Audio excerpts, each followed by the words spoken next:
गोपी अपने सिर पर एक डलिया में बहुत सारे फल लेकर के और बेचवे के काजे जा रही है, और रास्ता भर कहती जा रही है, अरे कोई आम ले लो, कोई सेब ले लो, कोई अमरूद ले लो। अन्य अन्य फलों के नाम लेती वही जा रही है और पूरे ब्रजमंडल में चिल्लाती वही जा रही है, आम ले लो, सेब ले लो, अमरूद ले लो, संतरा ले लो। उस स्वर को जब नंद नंदन ने अपने नंद भवन में क्रीड़ा करते हुए श्रवण किया, नन्हे से गोपाल जी हैं, केवल 3 वर्ष की आयु है ठाकुर जी के, मोटे मोटे पांव, मोटे मोटे हाथ, ठाकुर जी को नेक सो पेट, बटुआ सो मुंह, और ठाकुर जी क्रीड़ा कर रहे हैं। और क्रीड़ा करते करते तोतली बानी में यशोदा मैया तो कहने लगे, बोले मैया मैं फल खरीदवे जाऊंगो। मैया बोली, लाला फल ऐसे ना मिलो करें, फल बेचवे वाले को कछु देनो पड़े, तेरे पास तो कछु है ना है, तू कमावे धमावे तो है ना है, इतना बड़ा है गो, अब वो घर में बैठो रे, 3 वर्ष के हैं ठाकुर जी बस।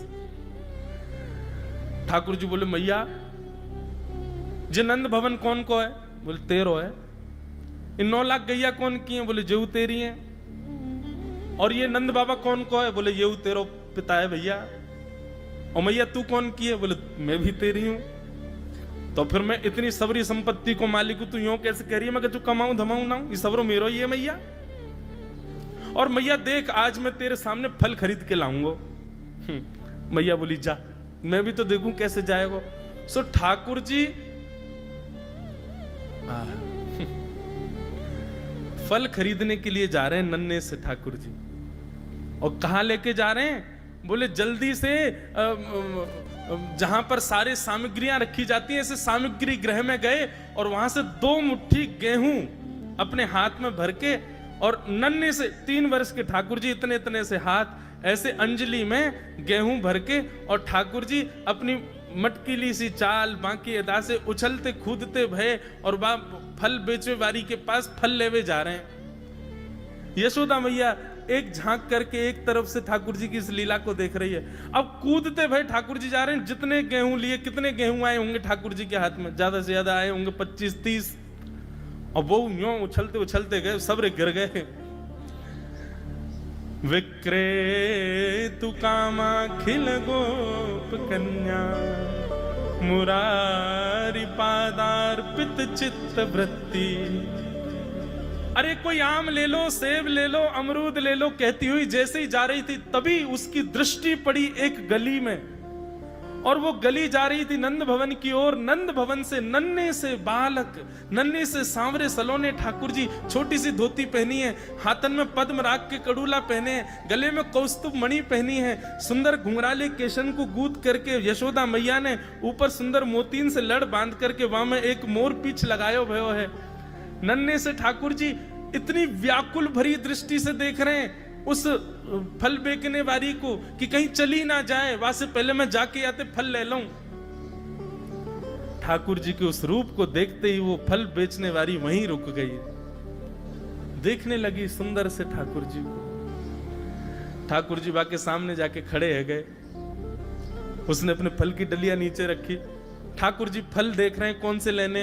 अब उंगली करके ठाकुर जी कह रहे हैं जेवारो दे दो, जेवारो दे दो, ये दे दो, ये दे दो। करते करते करते पूरी डलिया ही कह दी। बोले सबरी दे दो। गोपी बोली, अरे लाला ये सब ऐसे ही ले जाएगो, कछु देगो ना मोकू? अरे ऐसे ना मिलो करे, कछु देनो पड़े, चल कछु दे मोकू तभी मिलेगी ये। ठाकुर जी बोले, तो फिर रो काई को रही है? मैं ऐसे थोड़ी लेके जाऊंगा, नंद बाबा को ला लाऊं, मेरी सभी संपत्ति है, मैं अपनी संपत्ति में से कछु हिस्सा तो को दूंगा तब फल लेके जाऊंगा। अच्छा दियो, कहा देगो संपत्ति में? तो जितने गेहूं ठाकुर जी भर के लाए, वहां में से केवल एक बचो ठाकुर जी के हाथ में। और ठाकुर जी मुट्ठी खोल के वो एक गेहूं ले में, और बड़े संकोच वश कि अब एक ही बचो, कहा करूं, ले जे है।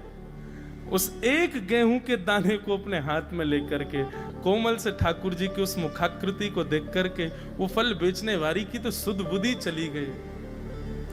ठाकुर जी बोली, अरे नजर लगावेगी मुंह को, चल जल्दी फल दे दे।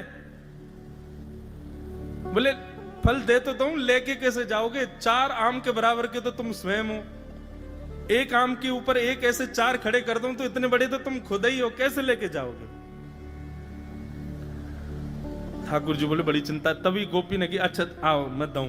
ठाकुर जी को हाथ पकड़ करके उनकी कारी कमरी खोली, उनकी पीताम्बरी ने ढीली करी और ठाकुर जी के कछु फल तो कमरिया में बांध दिए, कछु पामन में बांध दिए, कछु हाथन में बाजूबंद बना के बांध दिए, कछु गरे में लटकाए दिए। ऐसे कपड़ान में फल भर भर के ठाकुर जी के पूरे अंग में फल लटका दिए। अब ठाकुर जी को पेट तो है गयो ऐसो, यहाँ ते कमर निकल रही है, पीछे ते निकल रहा है, पीछे बस्ता की तरह वहां में कपड़ा में फल बंधे भये हैं, हाथन में बाजूबंद में भी केला आदि आदि सब बंधे भये हैं। और ऐसे ठाकुर जी मटकते भये, उछलते भये और बड़ो श्रम है रोए, उठा नहीं पा रहे पाम को, इतना भारी है गयो पाम। और जैसे तैसे खिसक खिसक करके नंद भवन की ओर जा रहे हैं। इस रूप को जब उस फल बेचने वाली ने देखा, उसने अपनी फल की डलिया उठाई और फल की डलिया उठा करके जब सिर पर रखी तो आगे चलते हुए नेत्र बंद हो गए। अब ये नहीं कह रही है आम ले लो, अमरूद ले लो, संतरा ले लो, अब तो बस यही कहती जा रही है गोपाल ले लो, कृष्ण ले लो, माधव ले लो, मधुसूदन ले लो, गोविंद ले लो, नंद जी को लाला ले लो, गिरधर लाल ले लो। अरे सब कह रहे हैं, अरे कहाँ बेच रही है? बोले यदि मुंह पे मिल जाए तो मैं तो बाकू कभी नहीं बेचूं, लेकिन कहाँ करूं, वो चित्त में ऐसा बैठ गया है, अब मैं कोई और कार्य की रही नहीं हूं। या हमारे भैया यदि कोई में क्षमता हो तो मेरे चित्त ते वा गोविंद को ले जाओ। ये मेरे चित्त में या की झांकी ऐसी बैठ गई है, अब मैं कोई और कार्य की रह नहीं गई। ऐसी स्थिति यदि पानी है जीवन में, ऐसे श्याम सुंदर के दर्शन करने हैं तो भागवत जी की शरणागति लो। वैद्यम वास्तव मत्र वस्तु शिवदम, कल्याण प्रदान करने वाले श्री कृष्ण रूपी वस्तु को ही केवल प्रदान करती हैं भागवत जी।